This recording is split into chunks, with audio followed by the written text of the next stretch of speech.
উমর ফারুক রাদিয়াল্লাহু তাআলা আনহুর সময়ে একজন অগ্নি উপাসক ছিল, তার নাম আবু লুলু আল মাজুসি। উনি মুগীরা ইবনে শুবা রাদিয়াল্লাহু তাআলা আনহু নামে এক সাহাবীর দাস ছিলেন, মুকাতাব দাস। কন্ট্রাক্ট ছিল যে এত টাকা দিলে তাকে আজাদ করা হবে। তো এই অগ্নি উপাসক মাজুসি এসে উমর ফারুককে বলে, খলিফাতুল মুসলিমিন, আমার মালিক সাহাবী মুগীরা আমার কাছে প্রতিদিন অনেক টাকা চার্জ করে। তিনি বললেন, তাই নাকি? কত চার্জ করে? বলে যে এত চার্জ করে। তো বলতেছে, আচ্ছা তুমি তাহলে কি কাজ করো, কি কাজ জানো? বলে যে আমি খঞ্জর বানাতে জানি, ছুরি, ছোট ছুরি আর কি।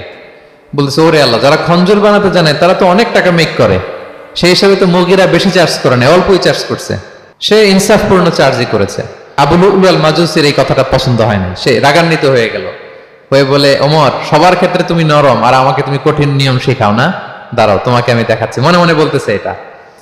রেগে মেগে সে বাড়িতে এসে আজকে একটা খঞ্জর বানাইছে, দুই মুখো খঞ্জর। এটার হ্যান্ডেলটা মিডলে, এদিকেও মাথা ওদিকেও মাথা, এটা ধার করে প্রতিদিন 20 মাখায় এটাতে। আর মনে মনে বলে, ওমর দাঁড়াও তোমাকে আজকে আমি দেখাবো। তো ওমর ফারুককে আল্লাহ তাআলা স্বপ্নে দেখিয়েছেন যে একটা লাল মোরগ ওনাকে 3টা ঠোকর মেরেছে। উনি সাহাবাদের কাছে বলেছেন যে আমি স্বপ্নে দেখেছি একটা লাল মোরগ আমাকে 3টা ঠোকর মেরেছে।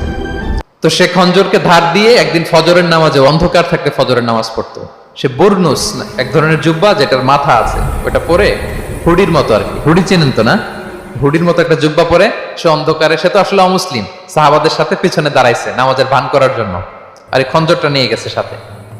উমর ফারুক ফজরের সালাত শুরু করলেন, প্রথম রাকাত শেষ করলেন, দ্বিতীয় রাকাতের জন্য যখন দাঁড়াইছেন তখনই সে প্ল্যান মাফিক খঞ্জর বের করে ওমর ফারুকের পেটের মধ্যে 3বার স্টেবিং করলেন, আঘাত করলেন।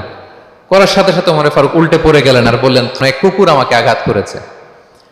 তো সাহাবার ওমর ফারুককে ধরলেন, আর এই অগ্নি উপাসক এই খঞ্জর নিয়ে কাতারের মাঝখান দিয়ে 2 দিকে খঞ্জর চালাতে চালাতে যাচ্ছিলেন। যে সাহাবাই ধরে সেই আঘাতপ্রাপ্ত হয়ে ওখানে 7 থেকে 10 জন স্পট ডেথ, জায়গায় মারা গেছে। পরে এক সাহাবী নিজের জামা খুলে তার গায়ে ছুঁড়ে মারছে, তখন সে ওটাতে পেঁচিয়ে পড়ে গেছে। যখন বুঝে গেছে যে আমাকে ধরে ফেলবে, সে সুইসাইড করে ফেলছে, নিজেকে নিজে মেরে ফেলছে। ওমর ফারুক তো বেহুশ, ওনাকে নিয়ে যাওয়া হলো, পিছন থেকে একজন নামাজের ইমামতি করলেন। তো ওমর ফারুক রাদিয়াল্লাহু তাআলা আনহু হুঁশ ফিরে পেলেন।